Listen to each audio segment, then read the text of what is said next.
எல்லாருக்கும் வணக்கம்.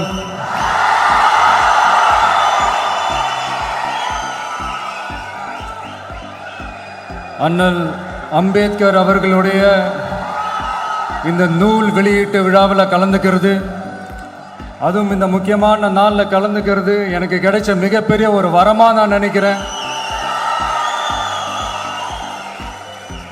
விகடன் குழும நிறுவன தலைவர் திரு ஸ்ரீனிவாசன் அவர்கள், அண்ணல் அம்பேத்கர் அவர்களுடைய பேரன் திரு ஆனந்த் டெல்டும்டே அவர்கள், நீதியரசர் ஓய்வு பெற்ற நீதியரசர் திரு சந்துரு அவர்கள், திரு ஆதவ் அர்ஜுனா அவர்கள், என் நெஞ்சில் குடியிருக்கும்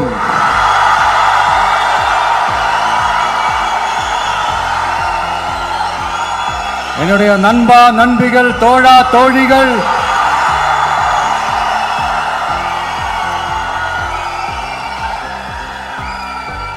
உங்க எல்லாரு கூடவும் இவங்க எல்லாரு கூடவும் இந்த ஸ்டேஜில் நானும் இருக்கிறது எனக்கு ரொம்ப பெருமையா இருக்கு. முக்கியமா இப்படி ஒரு ஃபங்க்ஷனை ஏற்பாடு பண்ணி எனக்கு அந்த வாய்ப்பை கொடுத்த விகடன் குழுமத்திற்கு என்னுடைய மனமார்ந்த நன்றிகளை தெரிவிச்சுக்கிறேன்.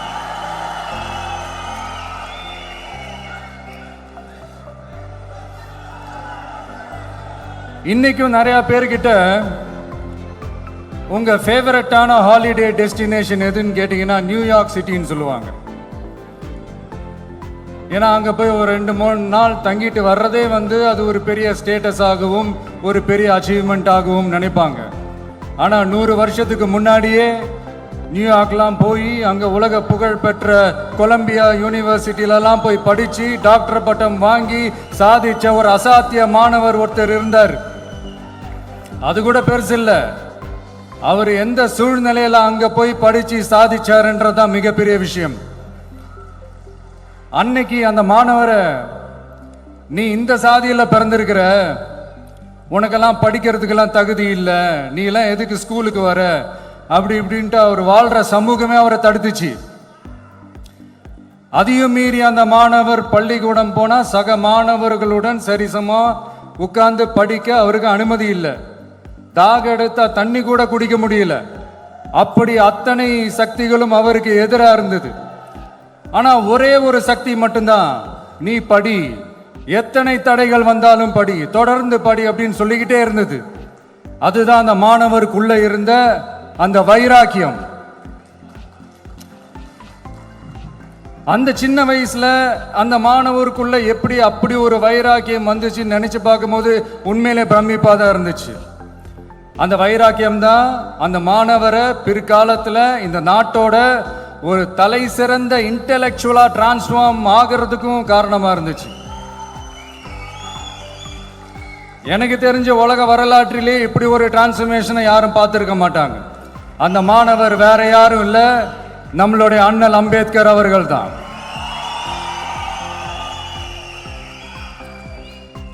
வன்மத்தை மட்டுமே தனக்கு காட்டிய இந்த சமூகத்திற்கு அவர் திருப்பி என்ன செஞ்சாரு அப்படின்னு அதை படிச்சு பார்க்கும்போது உண்மையிலே மெய்சில் இருக்க வச்சுது.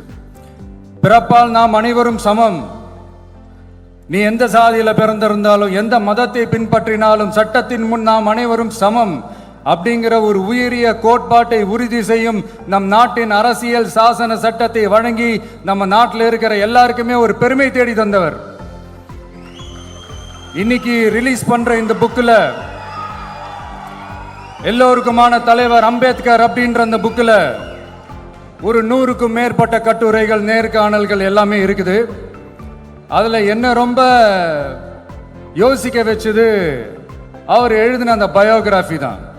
வெயிட்டிங் ஃபார் அ வீசான்னு சொல்லி அதுக்கு தலைப்பு வச்சிருந்தார். அதில் அவர் லைஃப்பில் ஃபேஸ் பண்ண விஷயங்கள், அவரை பாதித்த விஷயங்கள் எல்லாமே கிட்டத்தட்ட ஒரு 6 சம்பவங்கள் பற்றி அதில் குறிப்பிட்டிருந்தார். அதில் ஒரு 2 விஷயம் ரொம்ப பாதித்தது என்னன்னா, அதில் ஒன்று, அவருக்கு 9 இயர்ஸாக இருக்கும் போது அவரும் அவருடைய பிரதரும் வெளியூரில் இருக்கிற அவங்க அப்பாவை பார்க்கறதுக்காக போகிறாங்க. அப்போ ட்ரெயின்லேருந்து இறங்கி இந்த மாட்டு வண்டிக்காக வெயிட் பண்ணிட்டு இருக்கும்போது ஒருத்தர் கூட அவங்கள ஏற்றிட்டு போகிறதுக்கு தயாராக இல்லை. ஏன்னா அந்த அளவுக்கு தீண்டாமை கொடுமை. அப்புறம் கொஞ்சம் எக்ஸ்ட்ரா பணம் காசெல்லாம் கொடுக்குறோன்னு ஒரு வண்டிக்காரர் ஒத்துக்கிறார். அப்போ கூட அந்த வண்டிக்காரர் என்ன பண்ணுறாருன்னா, அந்த பசங்களை வண்டி ஓட்ட சொல்லிட்டு இவர் தீட்டுப்பட்டுடும்னு சொல்லி வண்டியில் ஏறாமல் நடந்து போகிறார். அந்த நாள் முழுக்க அந்த பசங்களுக்கு குடிக்க தண்ணி கூட கொடுக்காம அந்த டிராவல் எவ்வளவு கொடுமையாக இருந்துச்சுன்னு சொல்லி அதில் மென்ஷன் பண்ணியிருந்தார். ரெண்டாவது, அதே அம்பேத்கர் அவர்கள் அமெரிக்கா பிரிட்டன்லாம் போய் படித்து டாக்டர் பட்டம்லாம் வாங்கி சாதிச்சு ஒரு பெரிய வழக்கறிஞராக இந்தியாவுக்கு திரும்ப வராரு. அப்போ மும்பைக்கு பக்கத்தில் ஒரு கிராமத்துக்கு அவரை கூப்பிடுறாங்க. அப்போ அவர் ஒரு அரசாங்க பொறுப்பில் இருக்கிறார். அந்த கிராமத்துக்காரங்க ஒரு வண்டியை ஒன்று ஏற்பாடு பண்ணி அவரை கூட்டிகிட்டு வரணும்னு நினைக்கிறாங்க. ஆனால் அந்த வண்டி ஓட்டுறவர் அவருக்கு சமமாக உட்காந்து வண்டி ஓட்டுறதுக்கு யோசிக்கிறார், மறுக்கிறார். ஒரு லண்டனுக்கு போய் ஒரு பாரிஸ்டர் பட்டம் வாங்கிய அம்பேத்கரை விட ஒரு வண்டி ஓட்டுறவர் தன்னை உயர்ந்தவனா நினைக்கிறார். அதுதான் அந்த சமூக கொடுமை தான் அவரை சமத்துவத்துக்காக போராட வச்சுது. எனக்கு ஒரு டவுட்டுங்க, இன்னைக்கு திரு அம்பேத்கர் அவர்கள் உயிரோடு இருந்திருந்தா என்ன நினைப்பாரு? இன்னைக்கு இருக்கிற நம்ம இந்தியாவை பார்த்து அவர் பெருமைப்படுவாரா, இல்லை வருத்தப்படுவாரா, இல்லை அப்படியே வருத்தப்பட்ட எதை நினைச்சு வருத்தப்படுவாரு? இன்னைக்கு நம்ம நாடு முழு வளர்ச்சி அடையணும்னா ஜனநாயகம் காக்கப்படணும். அந்த ஜனநாயகம் காக்கப்படணும்னா அரசியல் அமைப்பு சட்டம் காக்கப்படணும். அதுக்கான பொறுப்பு, அந்த கடமை நம்ம ஒவ்வொருத்தருக்கிட்டையும் இருக்கணும்னு தோணுச்சு. அந்த பொறுப்போடும் அந்த கடமையோடும் தான் இதை நான் ஆணித்தரமாக சொல்கிறேன். ஜனநாயகத்தை நாணிவேர் ஃப்ரீ அண்ட் ஃபேர் எலெக்ஷன்ஸ், சுதந்திரமான மற்றும் நியாயமான தேர்தல். நியாயமாக நடக்கலைன்னு நான் சொல்ல வரல, பட் சுதந்திரமாகவும் நியாயமாகவும் தான் தேர்தல் நடக்குது அப்படிங்கிற அந்த அசைக்க முடியாத நம்பிக்கை நம்ம ஒவ்வொரு இந்தியனுக்கும் இருக்கணும்னு தோணுச்சு. அது அமையணும்னா தேர்தல் ஆணையர்கள் கான்சென்சஸ், அதாவது ஒருமித்த கருத்து அடிப்படையில் மட்டும்தான் நியமிக்கப்பட வேண்டும் அப்படின்றதான் என்னுடைய ஒரு வலிமையான ஒரு கோரிக்கை. ரெண்டாவது, ஏப்ரல் 14 அண்ணல் அம்பேத்கர் அவர்களுடைய பிறந்த நாள். அன்னைக்கு தான் நம்ம ஒட்டுமொத்த இந்தியர்களுக்குமான ஜனநாயக உரிமைகள் பிறந்த தினம். அதனால் அந்த டேட்டை இந்தியாவோட ஜனநாயக உரிமைகள் தினமா அறிவிக்கணும்.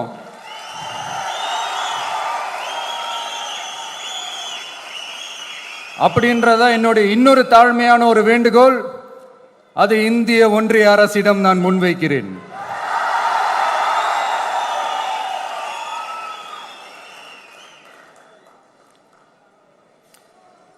அம்பேத்கர் அவர்களை பற்றி யோசிக்கும் போது கண்டிப்பா சட்டம் ஒழுங்கு சமூக நீதியை பற்றி யோசிக்காம இருக்கவே முடியாது. இன்னைக்கும் மணிப்பூர்ல என்ன நடக்குதுன்னு நம்ம எல்லாருக்குமே தெரியும். ஆனா அதை பத்தி கொஞ்சம் கூட அதை கண்டுக்காம ஒரு அரசு மேல இருந்து நம்மளை ஆண்டுகிட்டு இருக்கு.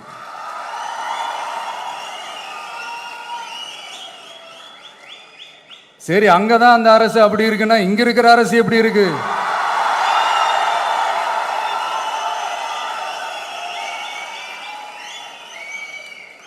இங்க நம்ம தமிழ்நாட்டில் வேங்கை வயல்னு ஒரு ஊர்ல என்ன நடந்துச்சுன்னு நம்ம எல்லாருக்குமே தெரியும். சமூக நீதி பேசுற இங்க இருக்கிற அரசு அதுக்கு எந்த விதமான ஒரு நடவடிக்கை எடுத்த மாதிரியே எனக்கு தெரியலையே. இவ்வளவு காலங்கள் தாண்டி, இத்தனை வருஷங்கள் தாண்டி ஒரு துரும்ப கூட கிள்ளி போடலையே. அதுதான் இதெல்லாம் இன்னைக்கு அம்பேத்கர் அவர்கள் இன்னைக்கு பார்த்தாருன்னா வெக்கப்பட்டு தலை குனிஞ்சு போவார்ல. கரெக்டு, நம்ம நடக்கிற பிரச்சனைகள், நடக்கிற கொடுமைகளுக்கெல்லாம் நம்ம குரல் கொடுக்கணும். ஆனா நடக்கிற பிரச்சனைகள் ஒன்னா ரெண்டா? பெண் குழந்தைகளுக்கு எதிரா, பெண்களுக்கு எதிரா, ஏன் மனித உயிர்களுக்கு எதிரா? இதெல்லாம் நம்ம பார்க்கிறோம், படிக்கிறோம், மற்றவங்க கிட்ட இருந்து கேட்டு தெரிஞ்சுக்கிறோம். இதுக்கெல்லாம் ஒரு நிரந்தரமான ஒரு தீர்வு என்ன தெரியுமா? ரொம்ப சிம்பிள் தான். நம்ம தமிழ்நாட்டு மக்களுக்கு தேவையான அடிப்படை வசதிகளை பாதுகாப்புடன் முழுமையாக அளிக்கும், மக்களை உண்மையாகவே நேசிக்கிற ஒரு நல்ல அரசு.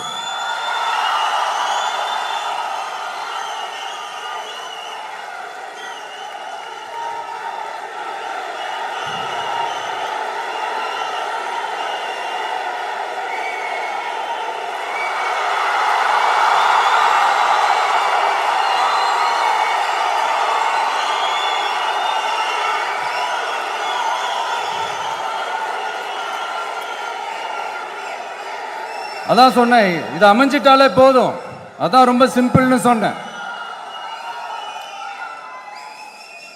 அதனால இங்க டெய்லி நடக்கிற பிரச்சனைகளுக்கு சம்பிரதாயத்துக்காக ட்வீட் போடுறதும், சம்பிரதாயத்துக்காக அறிக்கை விடுறதும், சம்பிரதாயத்துக்காக நானும் மக்களோட மக்களா இருக்கிறேன் காட்டிக்கிறதும், சம்பிரதாயத்துக்காக மழை தண்ணியில நின்று போட்டோ எடுக்கிறதும்,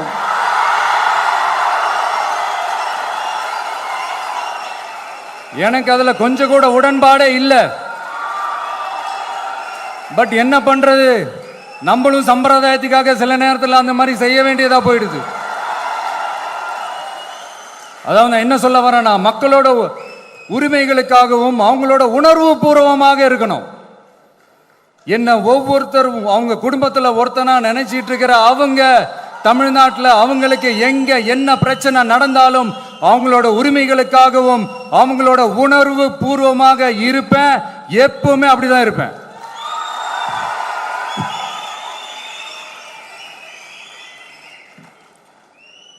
மக்கள் உணர்வுகளை மதிக்க தெரியாத,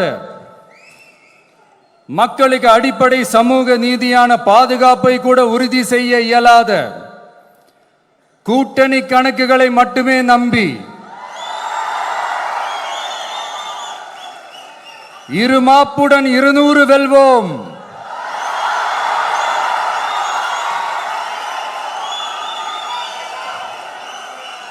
என்று எகத்தால முழக்கமிடும் மக்கள் விரோத ஆட்சியாளர்களுக்கு என் மக்களோடு இணைந்து நான் விடுக்கும் எச்சரிக்கை,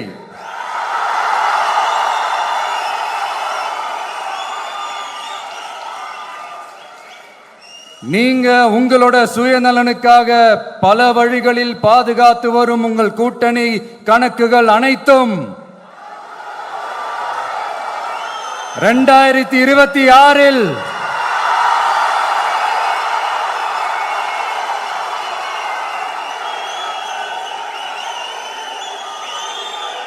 மக்களே மைனஸ் ஆக்கி விடுவார்கள். மக்களே மைனஸ் ஆக்கி விடுவார்கள். மக்களே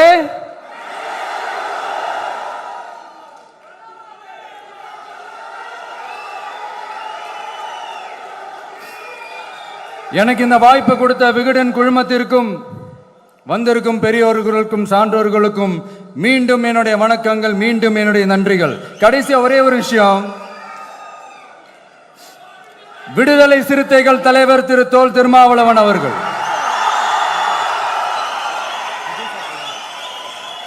அவங்களால இன்னைக்கு வர முடியாம போச்சு.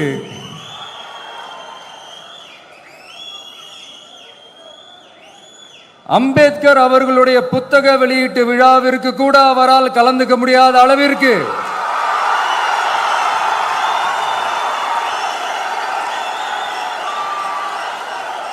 கூட்டணி கட்சிகள் சார்ந்து எவ்வளவு பிரஷர் இருக்கும் என்று என்னால் யூகிக்க முடிந்தாலும்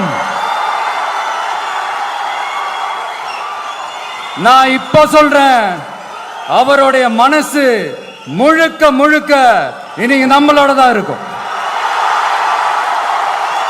நன்றி, வணக்கம்.